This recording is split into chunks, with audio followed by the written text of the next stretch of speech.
So I saw Weathering with You last night and I have thoughts. Weathering with You is the follow-up film from Makoto Shinkai after Your Name in 2016. I loved Your Name and I've seen it 5 times. I love watching it with people who have never seen it before because they always are so amazed by the animation and the plot and just the characters. Obviously, since Weathering with You was released after Your Name, which is such a huge film for him, the comparison will be unavoidable, which I think is unfair to this film as a standalone. Therefore, I'm going to do this entire movie discussion without mentioning Your Name and see whether this film still holds up. So when I found out that Weathering with You was coming out on Cinephile, I was very excited to see it in cinema. Cinephile is a subscription for supporting independent film theaters in Netherlands, and I was really looking forward to seeing it, but obviously because of the pandemic we were not able to do it anymore. They recently came out with a new service called Vitamine Cinephile that lets you watch their film collection online, and Weathering with You was one of the films on their platform. Before I tell you what I think about this movie, let's dive into the plot. Also, this is your last spoilers alert warning. I'm going to again put it somewhere here or here, I think. I'll put it here this time. If you haven't seen the movie and you hate spoilers, pause this video, go watch that first and come back here. Hotaka is a 16-year-old boy who arrives in Tokyo by himself. At the beginning, he struggles to find a place to stay and food to eat. A girl named Hina gave him a burger and he is grateful. Later on, Hotaka bumped into Hina again, who was in trouble with 2 men. After a street fight that was caught on camera, Hotaka fires a warning shot from a gun he found. We learned that Hotaka is a runaway, and after being found to be in possession of a gun, he became a fugitive. Hina and Hotaka become close friends, and Hina is revealed to be a weather maiden, someone who can pray for good weather. They set up a service where people can hire her to pray rainy weather away. However, her power comes at a great personal cost. When Hina and her brother were threatened to be taken away by social services, Hotaka and Hina and her little brother decided to run away. Meanwhile, the weather is getting increasingly aggressive, so much so that all public transport has halted, making their escape impossible. Hina sacrifices herself to bring back good weather to Tokyo. Hotaka tries to save her and in the process broke several laws and then got in trouble with the police. However, Hotaka learns that bringing back Hina will mean Tokyo will continue to be cursed with bad weather. When Hotaka made the choice, he saved Hina, he got arrested and sent back to his hometown and put on probation for 3 years. Flash forward 3 years later, and it has rained continually in Tokyo, and at this point Tokyo is mostly submerged underwater. Hotaka arrives back in Tokyo and found Hina praying and concluded that exchanging Hina for bad weather was worth it. I mean, was it though? It would be easy to make a comparison to a real-world problem that we're dealing with right now. Climate change. In the movie, we saw very few people actually reacting to Tokyo being completely underwater. I don't know if this was intentional, so it makes you accept these drastic changes easier. They even have a nice old lady explain to you, oh, it's okay, Tokyo used to be underwater and now it's underwater again, so it's just nature taking back what it is. I guess that's supposed to make me feel better, but not really. I didn't feel better. I think the lady also spoke from a perspective of privilege because we could see that she was living on the ground in Tokyo, and she was living in I guess quite a big home for Tokyo level because she was on the ground level. There was no other houses on top of her. of her house, and when her area was flooded, she was able to move into a comfortable apartment by herself. Needless to say, this is a lady that was doing okay for herself. So I don't think I was the only one that was thinking about all the other people who were not that lucky as that old lady to find a house in the end, because a lot of people would be homeless and then they have something like flooding that will destroy most of their city / country. I don't think everybody will be as calm as that old lady.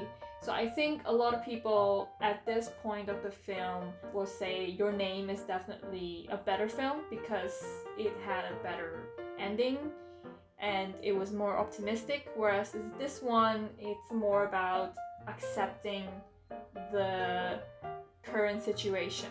I tried to look on the internet for the intention of the director, and in an interview with The Hollywood News, I'm just going to put this on the screen. I didn't want people to think that it had a political message or it had an environmental message. I tried to remove anything that was obviously climate change or global warming from the film because I wanted as many people as possible to be able to enjoy it as a piece of entertainment. It's not a documentary like An Inconvenience Truth. I wanted young people to find it accessible and easy to go and see as a piece of entertainment. But it's true, it was inspired by climate change, and I did want to have different views of the weather and climate in the film. We have to understand that between the time Your Name came out, which is in 2016, and Weathering with You, which was in 2019, a lot has happened. Japan was experiencing a lot of natural disasters that are partly caused by the rain, and their next door neighbor in Korea was just impeached a president, and in America you have that whole situation, and this film was his way of making sense of the world that he was living in. I don't think it had a very strong political message, but rather it was a piece of art that urges people to stay happy and positive despite their current circumstances.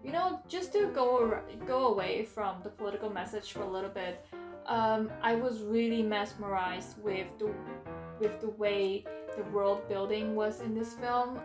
You could feel like it's a lived-in world. There was a lot of detail put into making sure that this was the Tokyo that the people that live in Tokyo, I guess, recognizes. There was a lot of product placement, and I think that in a couple of years might make the film a little bit more dated, but in the same way, it takes a piece of the world that he's living in.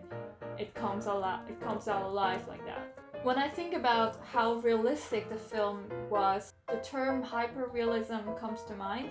While you may argue that it's kind of like photorealism is about art that looks like you took it with a camera.